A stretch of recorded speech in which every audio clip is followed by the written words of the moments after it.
C'est l'heure du sonneur. Bonjour Guillaume Mercadal, vous êtes éleveur de porcs laineux à Montjoie dans le Tarn-et-Garonne. Vous êtes également porte-parole de la coordination rurale. Alors, comme je le disais, c'est un sujet dont on parle souvent sur Toxin, malheureusement. Et alors, jeudi dernier, vous avez tenté, avec une soixantaine d'éleveurs, de discuter avec la ministre de l'Agriculture, Annie Genevard. Mais vous êtes fait éconduire, ou plutôt expulser, par les CRS. Donc tout de suite, on regarde votre réaction que vous avez publiée sur X jeudi dernier. Donc. Bon les amis, on s'est fait sortir par les CRS. Là, je suis avec quelques copains de chez moi. On s'est fait sortir. La ministre a préféré faire envoyer la force sur à peu près 60 paysans pacifistes qui voulaient juste lui parler par rapport au scandale que sont les élevages sur la dermatose. Bref, je vous la fais courte, mais ce message, relayez-le parce qu'il faut que tous les paysans soient au courant. S'il y a des cas de dermatose où on veut abattre un élevage, et si le paysan veut résister, parce que bien chacun est maître chez lui, mais s'il y a un paysan qui veut résister quand on lui ordonne l'abattage, s'il contacte n'importe quelle coordination rurale du Sud-Ouest, on arrivera chez lui par centaines. Et on est prêt à en découdre. Autant dans les actions, on est respectueux là avec les flics qui nous ont certes portés dehors, mais sans eux, il n'y a pas de société et on a des rapports très cordiaux avec eux, on les respecte. Autant même à eux, on leur a dit, s'ils viennent tuer les vaches dans une ferme d'un pays qui veut pas qu'on lui abatte ses vaches, je vous garantis que ça va très mal finir et qu'on viendra extrêmement déterminé. On viendra pas jouer. On discutera pas, et s'il faut être violent, on sera violent. C'est inacceptable, on tue des vaches pour absolument aucune raison. Voilà, je vous la fais courte, mais la maladie, elle tue moins de 5% des vaches contaminées. Elle n'est pas transmissible à l'homme, la viande est comestible, il n'y a aucune raison de tuer ces vaches. On en a tué plus de 2000 en France, ça n'a aucun sens. Et encore, on est sur une saison où il y a un peu moins d'insectes, mais à mon avis, la maladie va rester. Et on risque d'avoir des années très compliquées. L'État ne débloque pas de vaccin pour les éleveurs qui veulent vacciner. Voilà, ils abattent les cheptels, c'est une aberration totale. Donc on laissera pas faire, que les pays à qui ça arrive sachent qu'ils sont pas tout seuls et qu'on viendra se battre pour eux, ils auront une armée qui prendra des coups pour eux s'il faut. Voilà. Adichat. Pierre-Guillaume Mercadal, avant de vous faire réagir justement à cette vidéo et que vous nous donniez un petit peu la suite des événements, est-ce que vous pouvez tout de même nous rappeler ce qu'est la dermatose nodulaire? Puisque vous l'avez dit dans cette vidéo, il n'y a que 5% des vaches contaminées qui en meurent et il y a déjà plus de 2000 vaches en France qui ont été abattues pour cette maladie. Et un certain nombre qui sont prévus à l'abattage, notamment dans les Pyrénées-Orientales où il y a 8 foyers actuellement. Alors, pour vous expliquer, donc effectivement, c'est une maladie, et donc on va prendre les chiffres de l'OMSA, c'est-à-dire l'Organisation mondiale de la santé animale, donc plus officiel, il n'y a pas quoi qu'on pense de l'OMS. Au niveau de la mortalité, quand je dis 5%, c'est pour donner le chiffre maximum, pour pas qu'on me reproche de baisser voilà, les chiffres. Mais d'après l'OMSA, c'est entre 1 et 5% de mortalité. Sauf qu'après, vous avez la morbidité. La morbidité, c'est le taux d'animaux qui tombent malades. Et là, on est entre 10 et 20%. Donc, pour simplifier les calculs à ceux, à ceux qui n'ont pas envie de les faire, si on prend les chiffres les plus hauts, c'est-à-dire 20% de morbidité, 5% de mortalité, ça fait une vache qui meurt pour 100 vaches. Donc, 100 vaches, en plus, c'est déjà un très gros cheptel. Et si on prend les chiffres minimums, 1% pour 10%, là, on est à une vache sur 1000. Donc, c'est vraiment infinitésimal. Et en fait, est-ce que dans un monde agricole qui est à l'agonie, il vaut mieux que chaque éleveur, et encore, comme je dis, tout le monde n'a pas 100 vaches, mais que chaque éleveur perde une vache? Ou est-ce qu'il vaut mieux que des dizaines d'éleveurs perdent leur ferme, qu'ils soient remboursés, on ne sait pas quand, avec des indemnisations calculées au lance-pierre, et que la plupart arrêtent, qu'il y ait des risques de suicide, parce qu'il faut bien comprendre qu'en bovin, la génétique, elle se construit sur des générations. Les gens sont très attachés à leurs vaches parce que déjà la France, c'est comment dire, on est les meilleurs d'Europe sans comparaison au niveau du bovin, on est le pays des 1000 races de vaches, enfin voilà, la France, c'est les vaches dans les pâtures, c'est comme ça. Et quand vous avez une génétique qui a été démarrée par votre arrière-grand-père ou votre grand-père et qui se transmet comme ça de génération en génération, quand vous la perdez, au-delà de l'amour que vous avez pour vos bêtes, c'est un déchirement, c'est votre histoire familiale, c'est un truc qui a été démarré par vos ancêtres. Enfin, c'est terrible moralement à encaisser pour une maladie qui ne tue pratiquement pas de vaches, qui n'est pas une maladie nouvelle. On gère ça bien pire que le Covid, sachant déjà ce que c'était le Covid. On gère ça bien pire que le Covid, alors que la maladie est connue depuis des décennies. Donc c'est complètement débile. Elle est partout en Afrique. Bon, ben, elle est arrivée de par les joies des importations, mais comme tant d'autres parasites, parce qu'en fait c'est une maladie donc qui est véhiculée par les insectes piqueurs, donc les tampes en gros. Bon, ben, on nous en a ramené d'Afrique, mais comme on nous a ramené le frelon asiatique, comme on nous a ramené la punaise diabolique, comme on nous a ramené tant de mouches et de parasites pour les arbres, voilà. Bon, ça c'est comme ça, mais nous, clairement, s'il y a un paysan à qui on ordonne l'abattage de son cheptel qui veut résister, je vous garantis qu'on va débarquer très nombreux et que si ça doit vraiment mal tourner, ça tournera mal, mais c'est pas grave, la cause est noble. Si on doit aller en garde à vue ou en prison, on ira. Mais ça doit s'arrêter, ça suffit. Ça suffit, le gouvernement fait n'importe quoi, en complicité totale avec l'Europe et la FNSEA, hein, tout ça, ça marche ensemble. C'est la question que Et ils se j'allais. congratulent. C'est la question que Oui. j'allais vous poser. Vous êtes porte-parole, je le rappelle, de la coordination rurale. Quelle est la position de la FNSEA sur ce sujet? La FNSEA se prononce pour les abattages, pour la prudence, pour les agriculteurs responsables. On a l'impression d'être aux pires heures du Covid, sauf qu'on est sur une maladie qui n'est pas transmissible à l'homme. La viande est comestible, elle tue très peu de vaches. Euh, L'abattage, c'est complètement stupide. En fait, la politique la plus logique, c'est que l'État mette à disposition des vaccins pour ceux qui veulent vacciner, et que pour ceux qui veulent pas vacciner, eh bien, ils laissent faire l'immunité naturelle, en fait. Si leurs vaches attrapent la maladie, ben, elles vont créer leur propre immunité, et puis basta. Enfin, il faut comprendre, quand ça va. On a eu des cas, et vraiment des cas où j'avais des amis sur place, donc c'est pas un débat. On a eu des cas où les vaches qui étaient malades ont été soignées tout bêtement en mettant de l'aspirine dans l'eau, en fait. Parce qu'en fait, c'est une poussée de fièvre sur une semaine, la vache guérit ou la vache meurt. Voilà. Bon. Euh, on a eu des cas où les vaches ont été guéries, mais où après que les vaches soient guéries, le temps de faire ben, les tests, une fois que l'État en arrive à décider d'abattre, les vaches sont déjà guéries et donc immunisés, et donc retomberont pas malades. Enfin, c'est complètement aberrant. Pour des histoires de contamination, mais non, mais on est complètement chez les fous. Et en fait, la FNSEA maintenant se rebelle parce que l'Europe maintenant nous interdit carrément d'exporter des vaches. Donc là, la FNSEA est pas contente quand on touche au pognon. Bon, personne n'est content de ça. Mais la première chose, ça devrait être la solidarité entre paysans pour éviter qu'on perde encore plus de paysans et qu'on tue des animaux pour aucune raison, en fait. Oui, d'autant. Alors, Voilà le gros problème que j'ai avec ce syndicat qui, une fois de plus, trahit le monde agricole.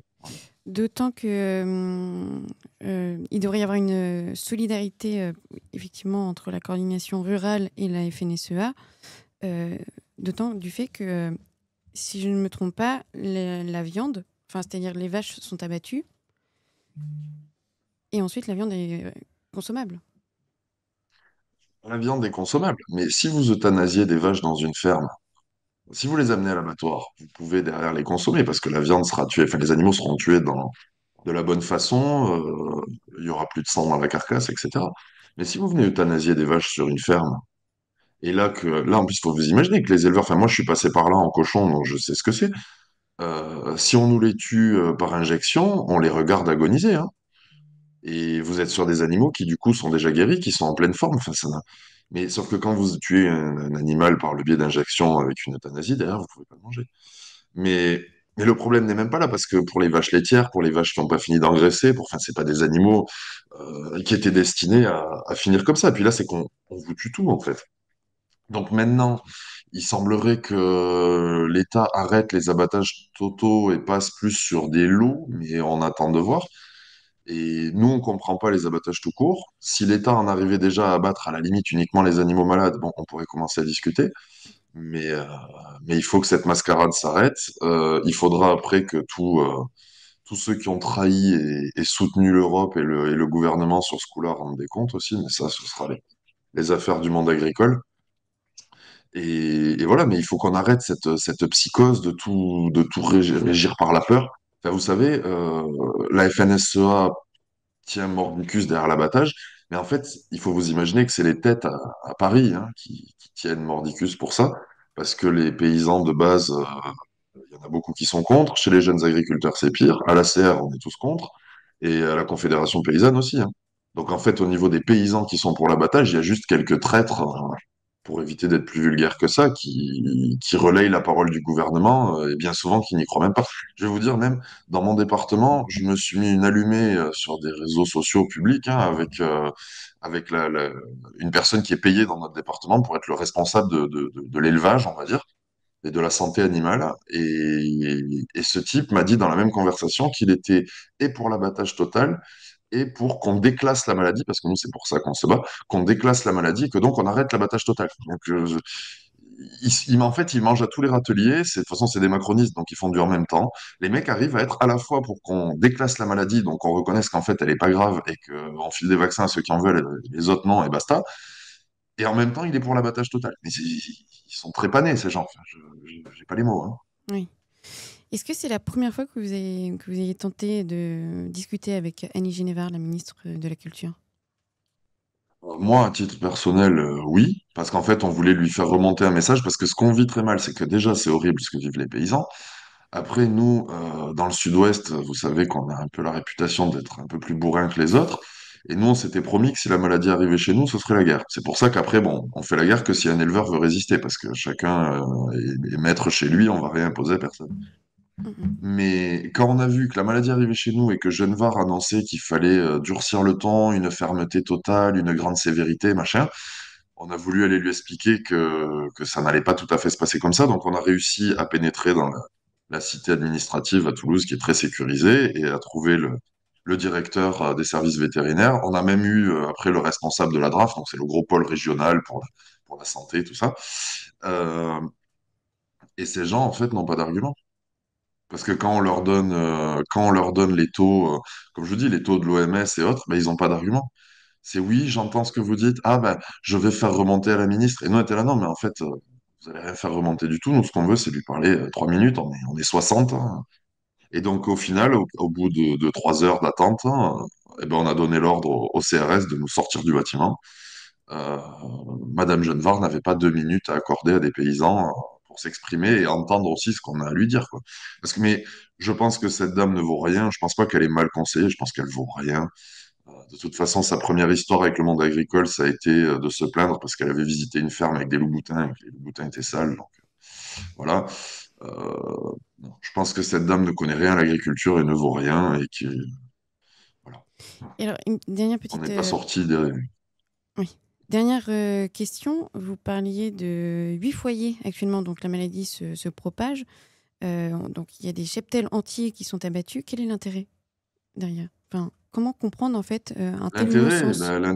L'intérêt, déjà, il est sur le fait que là, on est fermé les frontières, on fait des grands essais, en fait. Parce qu'en France, on produit énormément de jeunes bovins qu'on ne vend pas sur le marché français pour des questions de goût, parce que la viande est beaucoup plus fade, on va dire, on n'a pas une belle couleur, etc. Et donc, en fait, on envoie ces jeunes broutards en Espagne ou en Italie où ils sont engraissés et après vendus des mois après comme veau. Une petite partie revient en France, mais voilà. Si les frontières sont fermées, ou si, voilà, ce que j'ai oublié de vous dire d'ailleurs, c'est qu'avec la vaccination, si on vaccine les vaches, on peut les vendre sur le marché français. Par contre, pendant 14 mois, on ne peut pas les exporter.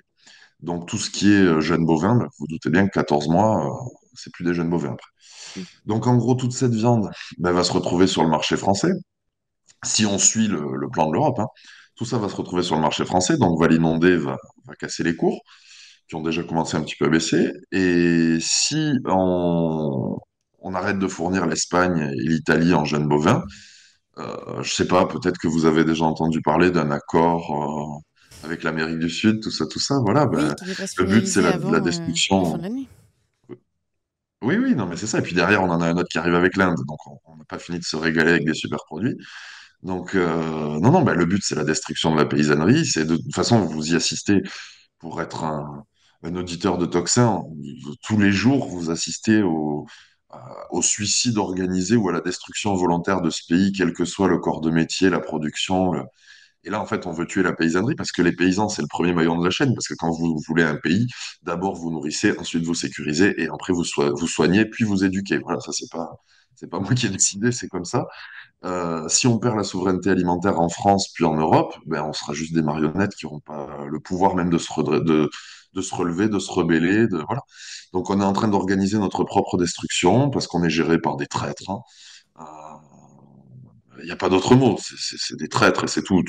Sans aujourd'hui, tous les européistes sont des traîtres. Il n'y a rien d'autre à dire là-dessus. Voilà. Et c'est pour cette raison que j'invite tous les auditeurs de Tocsin à vous soutenir. D'ailleurs, il me semble que vous vendez vous-même des produits, que les auditeurs pourraient vous soutenir en achetant les produits que vous fabriquez. Ah oui, oui, oui, mais bon, après, moi, mes produits, enfin, non pas que je veuille pas vendre mes produits, mais là, on est là à parler, enfin, c'est très gentil ce que vous faites, mais je veux dire, on est là à parler de la cause paysanne et Mais des ça fait, collègues qui ça vivent fait sans partie bovin. justement de la Je veux pas cause. ramener ça à Oui, moi, bien voilà, sûr. moi, c'est. Mais ça fait partie de la cause paysanne. Donc, en tout cas, c'était plus pour inviter tous nos auditeurs pour aller acheter des produits auprès de leurs agriculteurs directement à la ferme ou autre. Tout à fait. S'ils ont cette chance d'avoir un agriculteur près de chez eux qui fait ce genre de choses. Donc, voilà. En tout cas, merci beaucoup. Bon Tout à fait. courage. Et les magasins de producteurs aussi, qu'on peut trouver, où il y a de très bons produits. Les marchés aussi, qu'il faut pas hésiter à faire. Oui. En plus, c'est moins cher qu'au supermarché, mais bon, bref. Ouais. Les agriculteurs font partie des personnes les plus soutenues par les Français et c'est vrai qu'il faut passer aux actes et cela passe aussi par bien se nourrir et soutenir nos agriculteurs. Merci beaucoup Pierre-Guillaume Mercadal. Je le rappelle, vous êtes éleveur de porc-laineux à Montjoie dans le Tarn-et-Garonne et vous êtes également porte-parole de la coordination rurale. Merci beaucoup. Merci. Au revoir. Est-ce que vous avez voté sur toxin-media.fr/nous? Est-ce que vous avez voté sur toxin-media.fr/nous pour pouvoir dire quel projet vous souhaitez soutenir? Je vous rappelle qu'on a 7 projets là en projet justement. André Berkoff pour sa quotidienne, l'émission historique d'Éric Branca, le RIC, les projets, les grands débats qu'on n'a pas nous avec le gouvernement, eh bien on les propose sur Toxin. On a l'émission humoristique de Thomas Séraphine et de sa bande. Et puis on a l'application, le site, le magazine et Toxin près de chez vous. C'est-à-dire grand reportage où on vient près de chez vous et on va parler des problèmes concrets des uns et des autres. Et puis surtout on se rencontre, ce qui peut être absolument génial. Donc tout ça, ce sont des projets qui sont ouverts. Là, vous allez voter, vous nous dites lesquels vous voulez en priorité. Et surtout, vous nous soutenez pour tous ces projets. Et pour ça, on a besoin de vous sur toxin-media.fr/nous, toxin-media.fr/nous. Puis j'en profite de vous avoir, je vais vous montrer le studio de Toxin où je travaille tous les jours. Bon, il y a encore mes feuilles, Donc voilà, mes petites, vous voyez, pour le moment, on a bien progressé parce qu'on a repeint la table en orange, on a mis des rideaux et c'est beaucoup mieux quand même. Et vous voyez qu'on a une jolie vue avec des arbres. Voilà, n'hésitez pas, je vous rappelle, toxin-media.fr/nous. Aidez-nous, c'est maintenant, si vous voulez qu'on continue d'exister et qu'on porte de nouveaux projets. C'est tout de suite maintenant que ça se joue, c'est cette campagne aujourd'hui. Toxin-media.fr/nous.